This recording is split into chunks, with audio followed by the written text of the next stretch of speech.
I was told to do a list.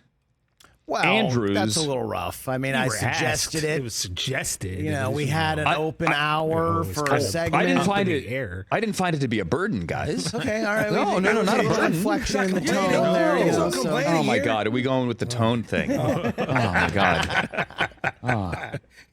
The tone thing. Welcome to my life. It's my.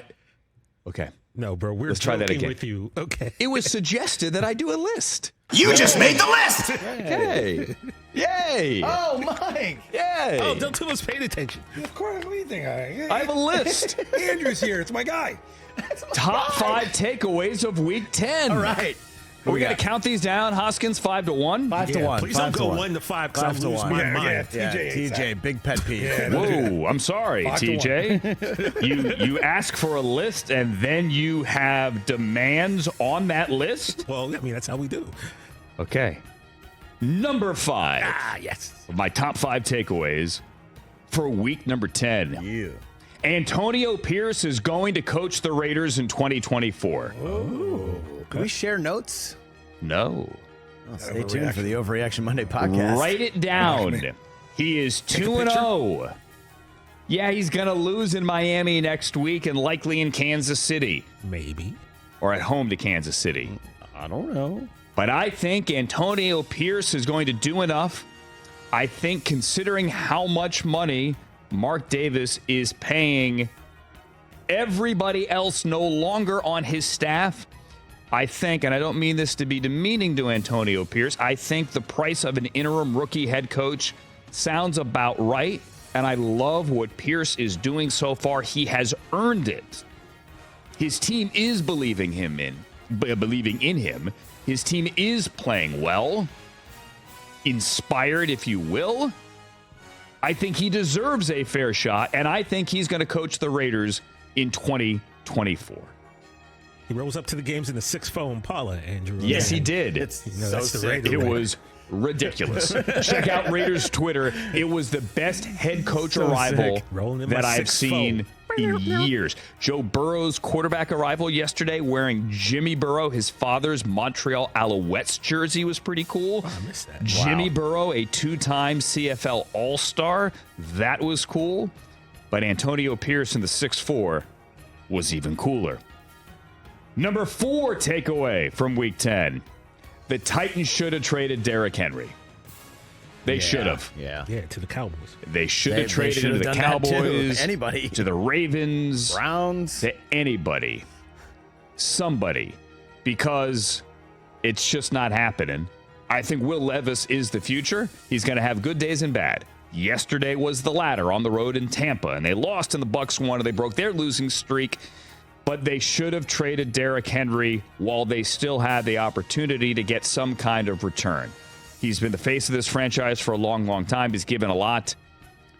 He is grinding his way to Canton.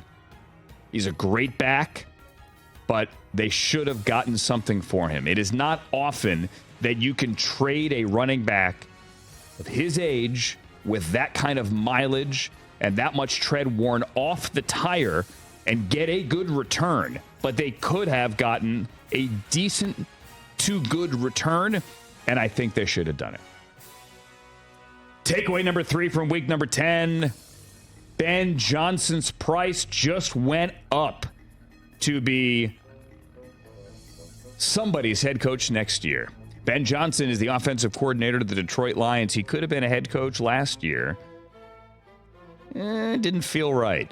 He went back to Detroit. Ben Johnson has 3 more months left as OC of the Detroit Lions. Yeah, I hope he was and then somebody will drive a big Ford full of cash into his driveway. Like the Chargers. And he will be gone. Maybe the Chargers. Maybe he was auditioning for the Spanos family, not rooting for Brandon Staley to get fired. But you get my point. Yeah. You can see all of that, whether it's his gutsy 4th down play calling or whether it's just his creative play design in general. Look at all the X's and O geeks on Twitter and on the shows. They all go nuts over Ben Johnson. And if you talk to his players in Detroit, and that I have done, they all love him. They all were happy he didn't leave, and they all know that he is a future head coach. Ben Johnson will be coaching as the man in charge at a team near you somewhere next year, and his price is only going to go up as Jared Goff and this offense continues to put up points on every scoreboard that they are near. Number 2, the Jaguars are pretenders for the AFC Championship. Oh, they're still good. I still think they're going to win the AFC South. I think they can go into Houston and beat the Texans. Trevor Lawrence is good, and Doug Peterson has been there, and they have the weapons, and their defense had been playing well. And then, when they were coming off a bye, and the Niners were coming off a bye, it looked as if the Jaguars were playing on a short week.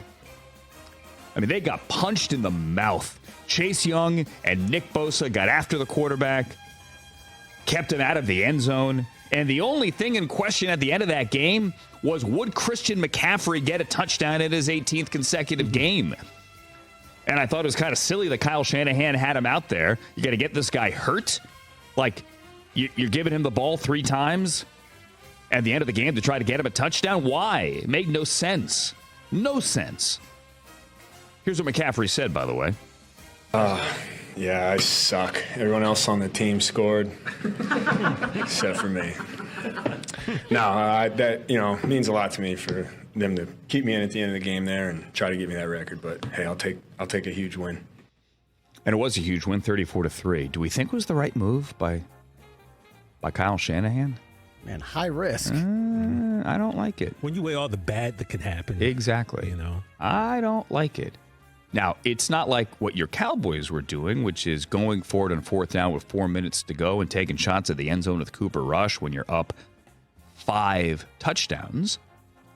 I don't think they should have been doing that either, but this ain't about us. The other team, I wasn't coming back at you. In all seriousness, like it's another example of a team trying to score late when the game's at a hand. Whatever, the other team has to stop you. But this was a very specific manner in which they were trying to score, and that is like your kid playing Madden trying to get his favorite player a touchdown, which is what they were doing.